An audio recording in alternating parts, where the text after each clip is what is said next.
ಬೆಳಗ್ಗೆ ಎದ್ದು ರೂಮಿಗೆ ಬಂದು ನೋಡಿದ್ರೆ ಅಲ್ಲಿ ನಮ್ಮ ಕುಳ್ಳಿ ಮರಿ ಹಾಕಿದ್ಲು.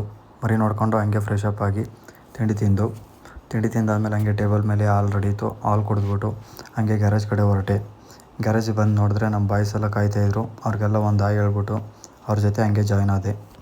ಹಂಗೆ RX ಡಮ್ನ ಪೇಂಟ್ ಕೊಡಬೇಕಾಗಿತ್ತು. ಅದನ್ನು ಡಿಸ್ಪ್ಲೇಟ್ನ ಬಿಚ್ಚಕ್ಕೆ ಟ್ರೈ ಮಾಡಿದ್ವಿ. ಎಷ್ಟು ಟ್ರೈ ಮಾಡಿದ್ರೂ ಅದು ಬಿಚ್ಚೋಕ್ಕಾಗಲಿಲ್ಲ. ಸೊ ಅದನ್ನ ಹಂಗೆ ಎತ್ತಿಟ್ಬಿಟ್ಟು ಹಂಗೆ ಒಂದು ರೌಂಡ್ ಹೋಗ್ಬಿಟ್ಟು ಬರೋಣ ಅಂತ ಹೊರಟ್ವಿ. ಅಂದ್ವಿ ಹಂಗೆ ಪೊಲೀಸರು ಆನ್ ಡ್ಯೂಟಿಯಲ್ಲಿದ್ದರು. ಅವ್ರಿಗೊಂದು ಹಾಯ್ ಹೇಳ್ಬಿಟ್ಟು ಹಂಗೆ ನಮ್ಮ ಫ್ರೆಂಡ್ ಒಂದು RXನ ಪೇಂಟಿಗೆ ಕೊಟ್ಟಿದ್ವಿ. ಆ ಗಾಡಿ ಪೇಂಟ್ ಆಗಿದೆಯೋ ಇಲ್ವೋ ಅಂತ ನೋಡ್ಕೊಂಬರೋಕ್ಕೆ ಪೇಂಟಿಂಗ್ ಅಂಗಡಿ ಹತ್ರ ಹೊರಟ್ವಿ. ಅಲ್ಲಿ ಹೋಗಿ ನೋಡಿದ್ರೆ ಇನ್ನು RX ಐಟಮ್ ಇನ್ನೂ ಫುಲ್ ಪೇಂಟ್ ಆಗಿರಲಿಲ್ಲ.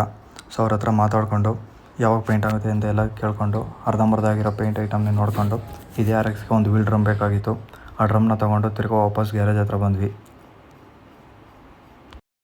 ಆಮೇಲೆ ನಮ್ಮ ಅಣ್ಣ ಬಂದು TTಗೆ ಡ್ರೈವರ್ ಸೀಟ್ ಚೇಂಜ್ ಮಾಡಬೇಕು, ಅದನ್ನು ತೊಗೊಂಬರೋಕೆ ಹೋಗೋಣ ಬಾ ಅಂತ ಕರ್ಕೊಂಡೋದ.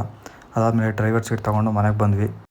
ಮನೇಲಿ ಅದೇನೋ ಸ್ವೀಟ್ ಮಾಡಿದರು, ಅದನ್ನು ತಿನ್ಕೊಂಡು TTಗೆ ಗ್ಲಾಸ್ ಚೇಂಜ್ ಮಾಡೋಕ್ಕೆ ಆರ್ಡ್ರ್ ಕೊಟ್ಟಿದ್ವಿ. ಅದನ್ನು ಕೇಳ್ಕೊಂಬರೋಕ್ಕೆ ಅಂತ ಹೋದ್ವಿ. ಅವನು ಇನ್ನೂ ಗ್ಲಾಸ್ ರೆಡಿ ಆಗಿಲ್ಲ, ನಾಳೆ ಬನ್ನಿ ಅಂತ ಹೇಳ್ದ. ಅದಾದಮೇಲೆ ಹಂಗೆ ಸೀಟ್ ಚೇಂಜ್ ಮಾಡೋಕ್ಕೆ ಕೇಳ್ಕೊಂಬರೋಕ್ಕೆ ಅಂತ TT ಗ್ಯಾರೇಜಿಗೆ ಬಂದ್ವಿ. ಆ TT ಗ್ಯಾರೇಜಲ್ಲಿ ನಾವಿಲ್ಲಿ ಸೀಟ್ ರೆಡಿ ಮಾಡಲ್ಲ, ಬೇರೆ ಕಡೆ ಹೋಗಿ ಅಂದ್ಬಿಟ್ಟು ಒಂದು ಅಡ್ರೆಸ್ ಕೊಟ್ಟ. ಆ ಅಡ್ರೆಸ್ಗೆ TT ಎತ್ಕೊಂಡು ನಾವು ಹೊರಟ್ವಿ. ಅಲ್ಲಿ ತೊಗೊಂಬಂದು ನಿಲ್ಸಿದ್ದು 2 ನಿಮಿಷಕ್ಕೆ ಅವರೆಲ್ಲ ಚೆಕ್ ಮಾಡಿಕೊಂಡು ಹಳೆ ಸೀಟ್ನ ತೆಗೆದು ಆಚೆ ಹಾಕಿ ಹೊಸ ಸೀಟ್ನ ಫಿಟ್ ಮಾಡಿಕೊಟ್ರು. ಅದಾದಮೇಲೆ ಆ ಗಾಡಿನ ಎತ್ಕೊಂಡು ಅಲ್ಲಿಂದ ವಾಪಸ್ ಮನೆಗೆ ಬಂದ್ವಿ. ಇದಾಗಿತ್ತು ನನ್ನ ದಿನ.